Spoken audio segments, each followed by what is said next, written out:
right, live from Dogleg Brewery in Fort Worth, Texas, it's time for You Can't Brew That on Television.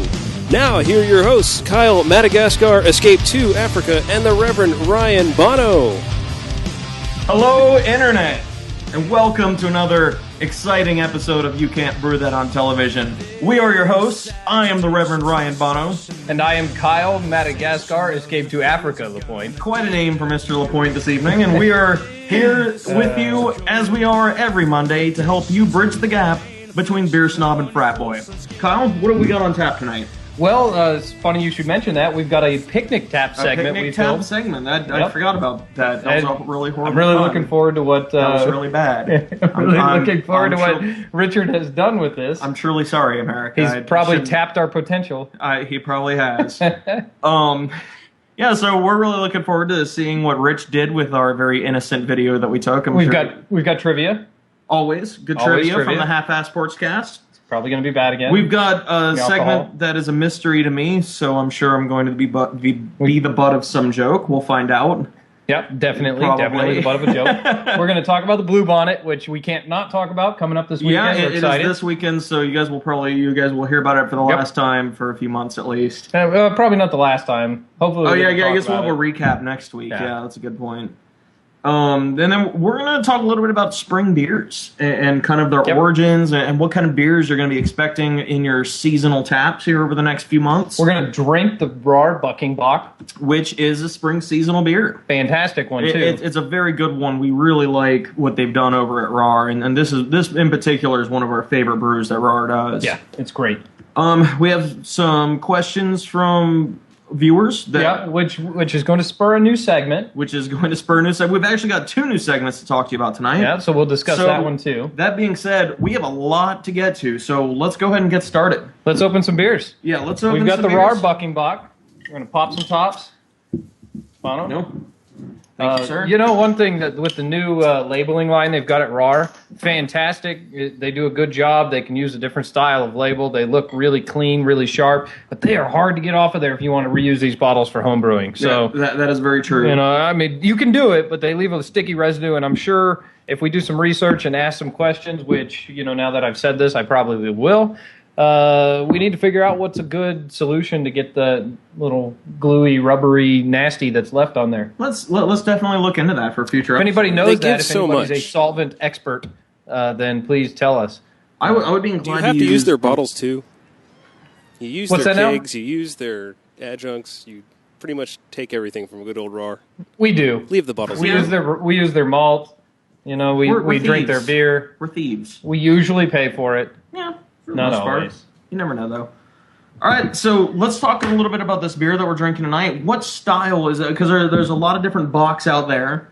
What style? Is this a traditional bock? No, this is my bock. This is a my bock. Okay. No, this is my bock. All right, so you were just being a smart ass. Yeah, this is a Helles bock or my bock, the other description for that. And my is German for early in the springtime. Or May. May. It's one of those. I can't remember which one. But this has got a nice aroma to it. It really does. It nails what the style is, and something coming up here. Another new thing you're going to be seeing here pretty shortly. Yeah, we've got all kinds of new stuff for tonight. Is the style reads. We're trying to dumb down what you're expecting with the style, but go ahead and get it into a nice orderly fashion where you guys can hear it in a quick manner. And because we do like talking about the style guidelines here on the show, and they're kind of difficult to listen to. They can be long and boring. So we're trying to get adjectives often used to describe me. Voices that are more pleasant than ours, i.e. females, and B, we're trying to shorten down the descriptions for you. And this one nails the style, man. You got a slight spiciness. Yeah, there is. I like that little spiciness. And that's from some of the hops in there, and it's very crisp, very clean. I mean, you look at that. I mean, this is crystal clear, golden color. I mean, it's wonderful. It's nice color.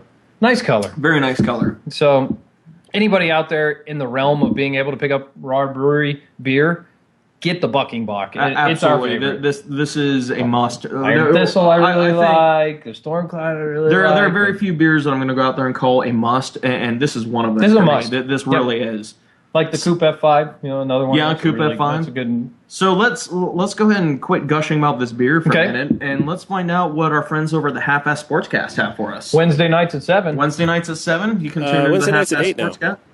Oh, excuse me. Wednesday nights at 8. And since it's Oh, inception. 8. I'm sorry. They go to bed early. 7 Mountain Time though. That's true. That's correct. Yeah. 9 Eastern. You ready for some trivia? I've also got a bonus trivia question lined up for you. If you Oh, do well bonus. Oh wow. Let's hear it. So the Let's first do it. question, they ask, what's the name of the beer that the guys on Half-Ass Sportscast frequently drink? Wow, we would know that if we were good fans. I know Schlitz? that... Do they drink Schlitz? they drank... Well, I don't know if the guys themselves both drank it, but I know I've seen Ryan drinking some Beer 30 on that show. I've got to go Beer 30 because it's the only one I've laid my eyes on and seen. I'll That is go with correct, Beer 30. Kyle. Da-da-da. Yeah! We win! No, you can keep It's what time you've for the won. I bonus can round. give you the winnings right now, or you can risk it all, go double or nothing on a bonus question. I'll go double or nothing. Double or nothing. All right, here it is. The bonus question. What soft drink does Johnny say that can resembles? That's going to be some sort of a grape thing. Didn't it look kind of grapey? Oh my God, Kyle for the win! Oh, crap! Grape soda! Yeah! 2 for 2! All right, so We are now we on know who fire. the one viewer is of that show. Good job, Kyle. You're on fire, actually, because I didn't really Well get done. either of This those. is. I think good this is work. the happiest day of my life. The first time that we Wow, have you're- actually successfully answered a question on trivia. Your life really sucks. So that brings us to your life really sucking. I think. And coming All right, into a let's- segment that Let's see how my life sucks. last week we talked about how to drink Irish beers, right? I mean, it was Irish Day Yes. coming up pretty quick, and so we discussed a story about how to properly pronounce beer names. And Honky Tonk, Mr. Honky, wants to describe this story in his own words about how you pronounce I was really, Smith Wicks. I was really hoping to save this for next St. Patrick's Day, but I could see you two were just dying to run it. So go ahead. Hi, everybody. It's time for Story Time with Honky. Story time with Honky.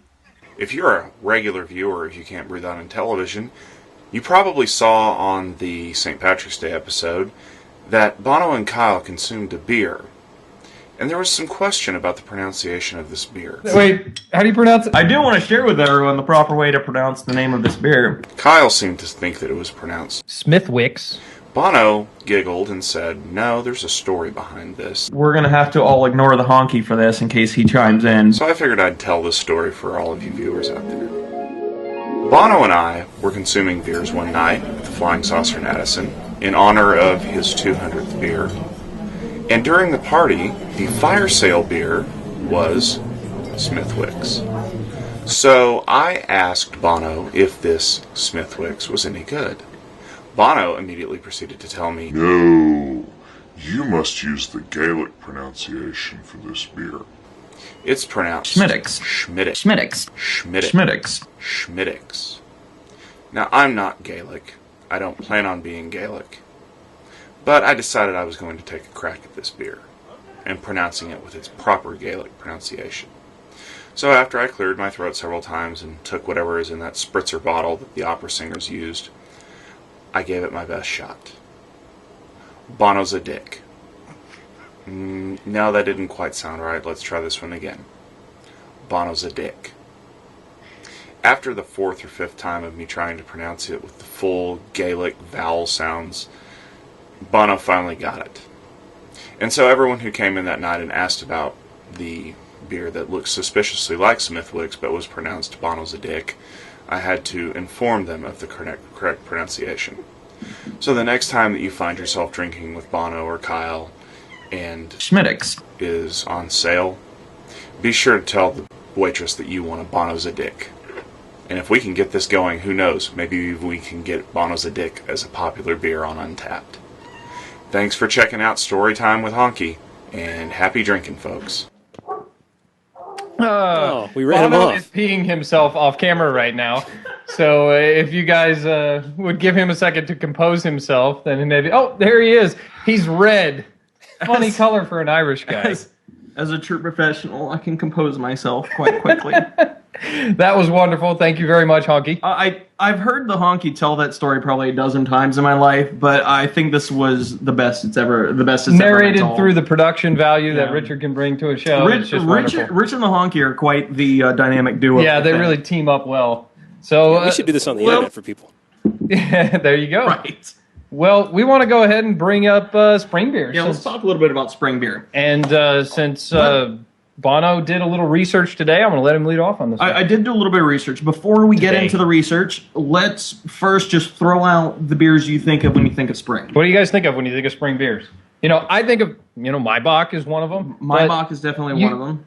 You also think, in general, it's the end of the dark beers, right? It's like, dun, dun, dun, end of big boy beers. And barley wines are kind of going back in the cellar for next year. And the old ales, the Belgian dark strongs, your really big beers that you sip by the fireplace on a cold winter's night. Imperial Russian stouts. You shed that one tear for the cold night that will come in the next 8 months, and you get to pop open the top of one of those big boy beers again. And so we were discussing this earlier, and we really think that the way the seasonal beer works is actually kind of a neat way to illustrate bridging the gap. It is bridging the gap. Because during the winter, we drink the big boy beers, or as you could think of them, the beer snob beers. Right. Because you don't see frat boys sipping on a Fuller's Vintage, or what, I completely lost the name or of like, that. well, go for a Schlafly like we had the other day, or like a barley wine aged on oak with... Or J.W. Lee's Harvest Ale. Oh, man, there you go. These are big beers that you sip, and they're very good. But and so you can drink a little spring, snifter, and it takes you an hour. Absolutely. Great. In the spring... Well, let's talk about the fall first, because we're going to talk about spring beers tonight. In the fall, you have Oktoberfest. Yeah. And this is a good bridging the gap beer. This is a beer that beer snobs can enjoy. It's sweet, is a beer high in malt. that frat boys can enjoy. Sweet, high malt, easy drinking.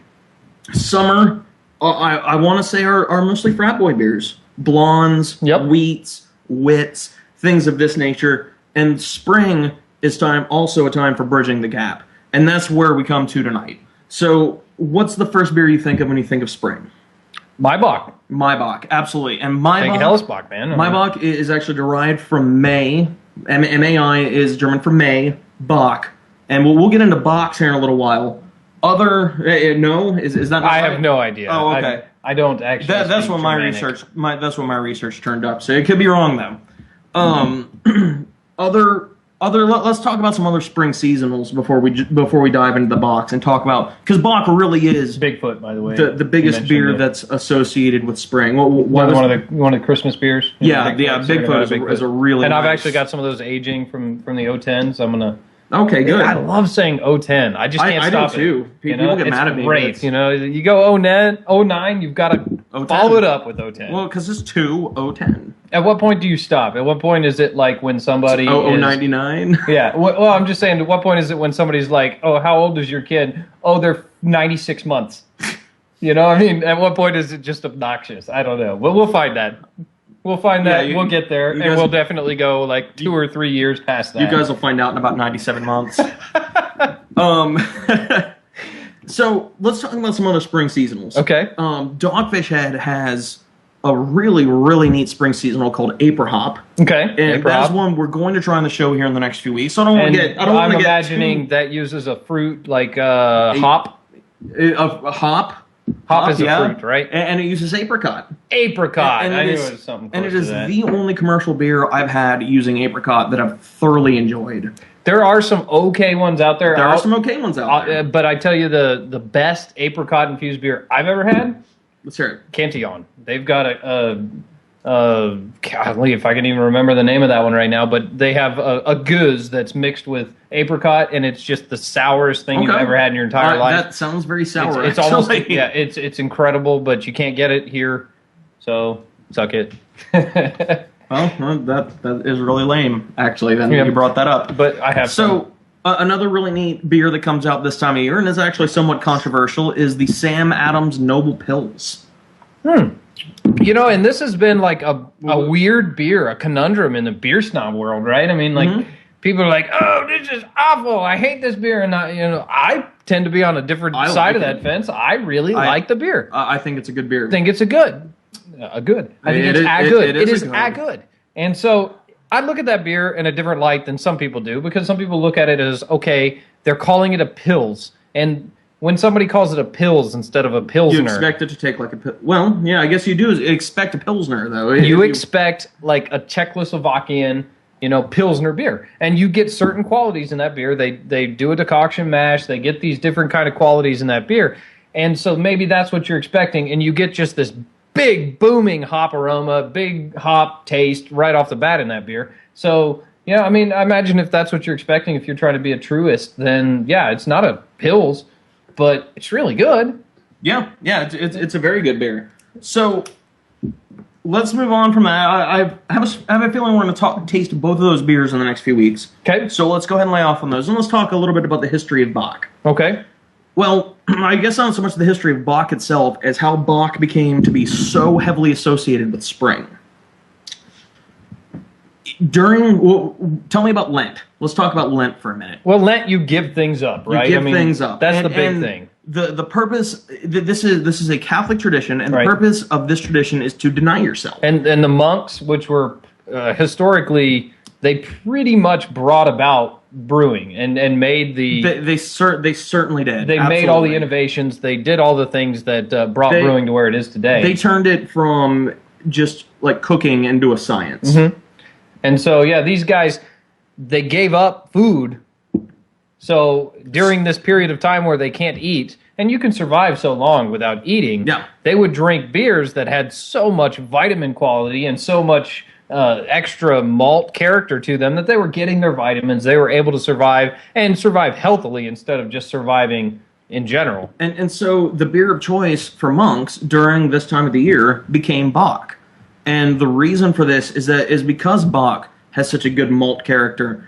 It's a lager, which means they could keep it all winter and it would ferment and age all winter. They aged it in caves and pretty steady temperature. Absolutely, and it would be ready for drinking by the time Ash Wednesday rolled around, which we all know is the day after Fat Tuesday. And so on Fat Tuesday, they would stuff themselves with food because it was the last time they would eat for 40 days. Right. And starting first thing on Ash Wednesday morning, all they would drink, all they would consume for 40 days was Bock beer, and that is how Bock became to be so heavily associated with spring. Really kind of neat story I dug up while I was doing the research tonight was we said earlier that Lent is about giving something up. It is about denying yourself, and it's for quitters. It's for quitters. That's right. Yeah, very good. That's what I gave up this year. You gave up quitting. I like that idea. I quit quitting. I think I'm going to do that next year. So as they were giving stuff up every year, giving up food, they found that the bigger they made the beer, the better it was able to help them survive and sustain during those 40 days and 40 nights. But they got concerned that they weren't denying themselves anymore because they were getting rip-roaring drunk every day. They'd look around and they go, is anybody else wasted? Who do you think we should ask about this? They were drinking really big beers and not eating anything for 40 days and 40 nights, so they were all just plastered. So they said, we should ask the Pope. Exactly. They said they should ask the Pope because they were really concerned that this was making them less holy. So they decided to ship a barrel of this beer to the Pope to ask him what he thinks and to find out whether or not they were actually denying themselves. On air-equipped ride Mercedes semi-trucks, right? Almost. Across the Autobahn? A donkey. Oh, a donkey. A donkey. Never mind, it was on a donkey. Yeah, and so they shipped a barrel of their beer to the Pope, and it made it... This would have been during the summer, probably, and so it made its way across the Alps, just jostling and aerating the whole way there. And then, nothing says good lager like summertime joscillation. Exactly. And then it made its way down to the Italian countryside where it was just beaten on by the Italian sun all day and warmed up and probably became very sour. And by the time it got to the Pope, it was just a thoroughly horrendous drink. And the Pope tasted it and immediately probably spit it out, but there's no telling. But he definitely gave it his blessing and said, you guys can drink this crap. If this is what you guys are consuming, you're definitely denying yourselves. So enjoy. So that was just kind of a fun story that I dug up about Bock beers. But that is how Bock became so associated with spring, is the giving up of food for Lent. And the monk's beer of choice was Bock. So every spring they would have Bock, and they would have some left over that they would give to the countryside. And so Bock just became desired every spring. And, at some point it must have transitioned from the big Doppelbox down to the My Box, which is absolutely phenomenally different style. But we might look into that some more. That might have been their second runnings. Could have been. Yeah. Could have been the first ones that they introduced, something like that. We'll drink this, right as it's fermenting. Nice village. Thanks. And so... and the evolution of Bock is really... Bock had been around for centuries before the monks started using it for denying themselves. It didn't really develop for spring. It just sort of... The monks just sort of latched onto it and decided it was their spring beer. In certain areas, too, because in other areas they kept with the triples and the quadruples and all those big beers. Absolutely. The sour ales and those kind of deals. But let's move on, man. I mean, we've talked enough about spring beers. We've got a lot to talk about tonight.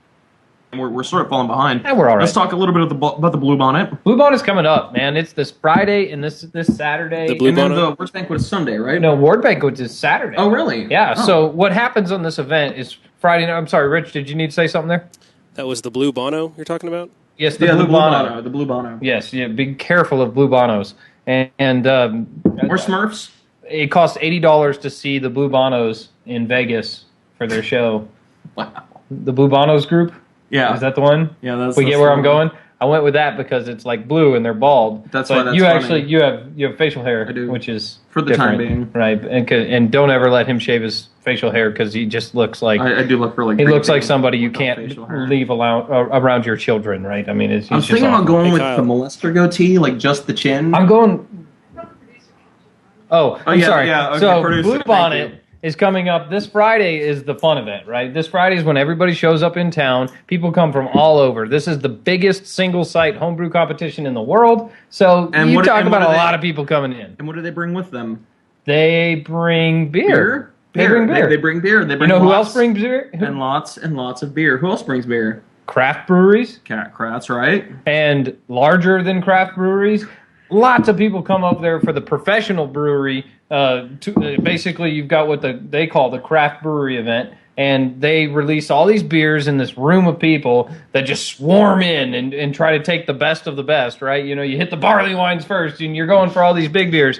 So the craft brewers hit that room, and they let everybody do their thing. And then once that's done, it traditionally rolled into what was called a room crawl. And the room crawl meant that all the clubs had their own room. And so since they had this room, they would go from one room to another, and you would hear through the halls, get the barley wine in the cap and hair room, and so people would do that. Well, that kind of became a little hectic, maybe some spilled beer, I don't know, but Now it's just one big room. now they open up another section of the room, and that becomes the room crawl for all the home brewers out there to share their wares. And it's amazing. And you check out what the Cap and Hair has done, what Brendan has done, and these guys. These guys have done a really good job. Did you see the picture of, I did. the It bar looks back? really good. The Cap and Hair bar back is going to be the hit of the event. It's It really is. fantastic. I'm not going to spoil anything. I'm not going to put anything out there. Come to the event and check that out. You may still be able to get tickets for it. But I'm not sure. I think it's $35 or something to buy tickets for the whole event. But if you spend $35 and go to a beer event like that, you will drink your money's worth. Worth every penny. You might as well spend the $100 it takes to buy a hotel room at the hotel, which is at the Westin in Irving, because that place is awesome. Yeah, it's great, and you're going to be wasted. Hotel north of Dallas Fort Worth International Airport. That's really close. So moving on, here in just a second, we're going to show you a video that we recorded for you earlier about how to properly pour beer out of a picnic tap. But before we do that, we would like to tell you for a minute about our friends over at the Trinity Hall Irish Pub. They're doing a segment called Technology on Tap. Okay, well, this Technology on Tap is an open forum being hosted at the Trinity Hall Irish Pub with the head of UTD's Emerging Media and Communication Program. They'll be talking about the future of mobile gadgets, like the Droid and the iPhone, and they'll be previewing some of the things that they're working on now. The event is free, and what they are telling you is that the drinks are on you and the knowledge is on them. As they say. So check them out and let them know that you heard about it on FrontierTelevision.com. All right. So let's roll that beautiful beer footage. Here comes the picnic tap. Right. Here it comes. I am Kyle. What am I this week? Let me stop. Hello, with you again to do a short segment is the Reverend Ryan Bono and Kyle, Night and Day LaPointe. I'd just like to show these mugs and then show these mugs.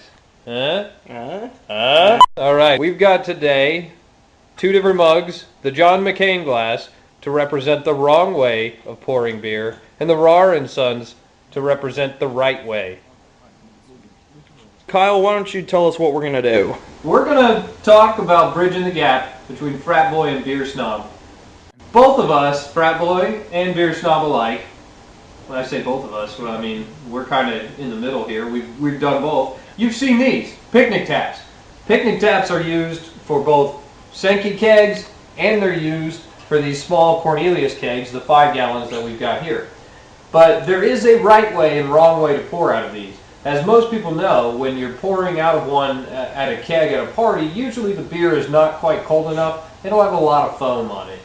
And a lot of people make the mistake of pulling the trigger to, basically only pulling the trigger halfway. So they're not taking the trigger and pulling it all the way down, like I'm going to do, for example, in the correct beer.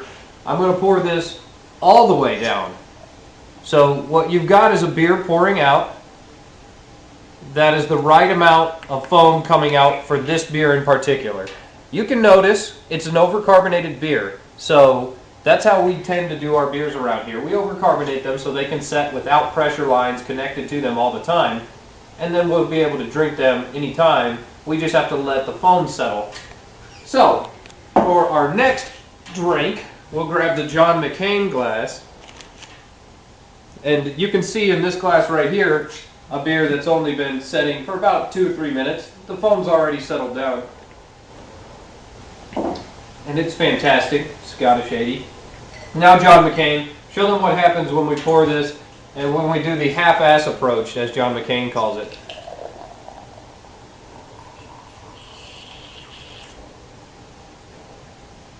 That's what happens when you squeeze the trigger just a little bit. You see how the difference in foam right there? And what's causing that is a pressure differential. You're creating more pressure through the line. So by not squeezing it all the way, you're actually getting more gas in the line instead of more liquid like you're anticipating and like you're hoping. So that's just a quick tip next time you're at a party.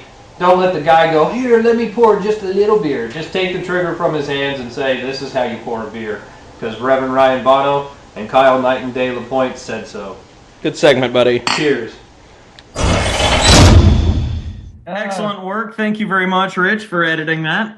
Yes, that was nice. It looked like that was shot like at the part in Contact where she meets her father. That was very good. Yeah, Yeah, I like that. So yeah, we actually during that that was during a brew day. Yeah. You know, we have some downtime There's during a the little bit of matches. downtime, For yeah. those who tuned into our first brewing event, which was an actual live brewing demonstration. Well, that's what we did, and that's what we showed you. And you saw that there is often times where you wander around to drink beer because there's nothing going on except for chemical reactions in the mash. So that's what we did. We came in here, filmed a little segment, tried to show people that because you look at those picnic taps, it's amazing. You think, oh, I'm going to squeeze it a little bit. I'm going to get just a little bit of beer. It really is counterintuitive. It is. It's natural to assume that squeezing it just a little bit will give you just a little bit of beer. Right. And so you see that all over the place, even amongst brewer, people do that, like serving beers at a bar. You get a bartender who pulls the trigger halfway. No.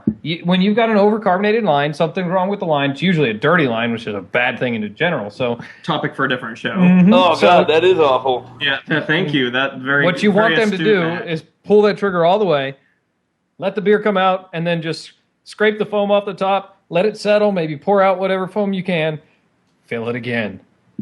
So we've got a couple new segments to tell you about. Okay. One of them we're going to start next week. Okay. The other one we're going to start tonight. So first, why don't you tell us about the segment that we're starting next week? We're going to start a beer confessionals with the Reverend. And this is something we have been talking about for a little while around here. I think it's going to be quite fun. Bono being an ordained reverend. That's correct. We want to encourage you guys to participate in more religious and holy activities by confessing your beer sins to Bono. And these can be beer sins such as, I dropped my beer. I mixed an English and an Irish beer. Right. Big time sin. Or maybe I drank a Zima case of Miller Lite. when it wasn't warm out. And frankly, I think we're going to get some beer confessions that we never thought of. Yeah, so we've got a pretty encourage. intelligent, creative audience. So I think this That's is going to get exactly right. I think this is going to get pretty silly. We want to encourage the creativity and the fun of our audience. Yeah, we're gonna have our little fun with it. We're gonna talk about whatever it is. Richard's gonna produce the hell out of it. Absolutely. But you guys are gonna be what's making this segment. It's gonna be something fun for you guys to send to us. It doesn't have to be a current sin because I'm guessing you haven't confessed your beer sins for your entire life. Probably not. I've got a few. I've got a few myself. So do I have to confess to you? No, because I am not ordained. We'll have to find a minister to let me confess to. So that's going to be a lot of fun. Go ahead and think of your beer sins. Either email them to us or take a video and actually send us the video. Which email is webcast@doglegbrewery.com if you can't read that up there right now. Absolutely. But go to Also hit up the doglegbrewery.com. Facebook page. It's facebook.com/doglegbrewery. Which Also, we have, what, 200-300 followers now? I mean, something like it's not bad. 220-ish, something like that. Yeah, so we're doing all right. The second segment that we want to start, and this is one we're really excited about. This just materialized in the last 24 hours or so. We call it Table Scraps. Yep. And what this means is, during the Blue Bonnet, which we've talked about ad nauseum, you can't watch the show not know about the Blue Bonnet, all the beers that didn't make it to the second round, something had to happen to those extra bottles. They have to happen, right? And we were there to catch those beautiful butterflies. 1,750 entries go into the Blue Bonnet. Yeah. And on average, you've got flights of 10 beers. Yeah. 2 of those beers go to the second round. Generally. So you do that math, 80% of those 1,750 beers don't go on to the second round. And that doesn't mean they're not good. Because what you have is you generally have, well, if only 2 can go on, some flights, 4 of those beers are really good. But only the 2 best go on. And sometimes they're really good but miscategorized. Sometimes we've all had amazing beers that we just couldn't give good grades. Because they're in the wrong category. They're in the wrong style. Wrong category. Something maybe they're hop too much. Something like that. It's like, oh, this is an amber ale category, and what you're showing me is like a dark brown color. It's fantastic, but the color's out. It's got some extra toast in there that you're not expecting, but it's a really good beer. So that kind of beer maybe doesn't beat the other guy who meets the little specs perfectly. So tonight we're going to begin a tradition, You Can't Brew That on Television tradition, of finishing the show by drinking table scraps. This is table scraps, folks. I am drinking entry number 9809, which is an American Pilsner. Kyle will be drinking entry number 9210, which is a light American hybrid. Well, it's just an American lager is the base. Oh, I'm sorry, It can be American any lager, of these yeah. because it can be a light, it can be a regular, it can be a standard. And there are some good demonstrations of these. Oh, I thought this one's we got may some change chili. this because he took the style that was like bigger and better, and I took the small little style. And Did I really? yeah, and I so thought Pilsner would be smaller. it can be. Just depends because we don't know if it's in the small subcategory or the big subcategory. But we're gonna taste these beers and tell you what you think. Oh, man. is that good? Yeah, I scored, dude. This is a good beer. So. This has got a nice hop character to it.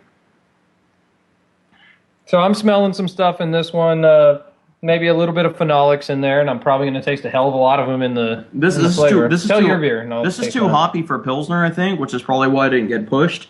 Pilsners are supposed to be very lightly hopped, right? I can't remember off the top of my head. I don't think Pilsner is supposed to have a lot of hops. This has hops just like bursting out of it. It's a Noble Pils. It could be a Noble Pils. No, I think this is probably something that somebody brewed as an American Pale Ale. I was thinking we were both going to be sharing these Oh, beers. I'm sorry. Yeah, You give me some of that one. I'll give you some of this one. so that tells me that your beer sucks because you suddenly No, want to share. it's not horrible, but it's not good. So you're trying this kind of beer. I think somebody brewed an American Pale Ale and just tried to enter it in as many categories as they could. They said, I got a good beer. This one, you taste like some chocolate notes, some toasty notes, things like when you're making a light American lager or American this lager. is definitely phenolic. Yeah, you're Yeah. supposed to taste nothing. So it's like, I like this beer. I taste the least amount of stuff in this beer. So that one wins. And that's how. I like this though. It's not a terrible beer. No. There's some. It's like chocolate, like I said, toast. Mm-hmm. There's some weird flavors in there that you wouldn't otherwise combine. Very low hops. It's got a lot more flavor than you would expect given the color. It's a decent beer. Yeah, I like it. And so that's what when they're judging this is going to be a low 20s beer because it meets the category style by like not at all. Yeah. All right, you got this. Okay, But- what do you got? You got a clear beer. Okay, you meet that. You got a little bit of head retention, but not much, so you're going to lose on that one. But I'm going to try this one, which is phenomenal head retention. Big pour on that. It's really good. And this is the number 2. Yeah, they're both enjoyable beers, I think. You're right. There's a big citrus note, as you're tasting it, right down the nose, and absolutely. You know what it tastes like? It tastes like somebody made a Pils with all American hops. So it's an American Pils? American Pils. Instead of a Noble Pils? Right, instead of a Noble Pils. It's a citrus Pils? Because traditionally a Pils uses a few of the Germanic varieties of hops, the Saaz, Hallertau, things like that are more spicy, less, kind of a little earthy, and this is really citrusy.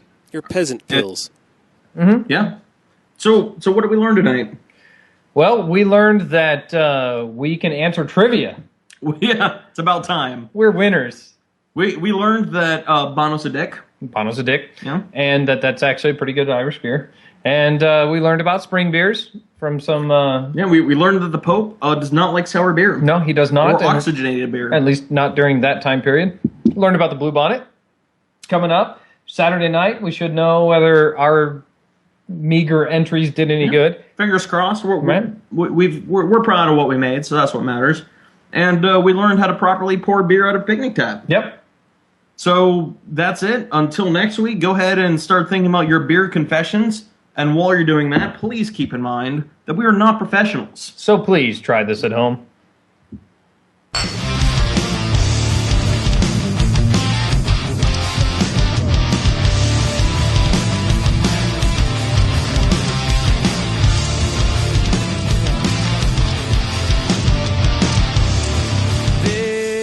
Agitation, frustration, memorization of the things I'm gonna do to you. This magical and powerful addiction to the pain affliction on your porcelain skin.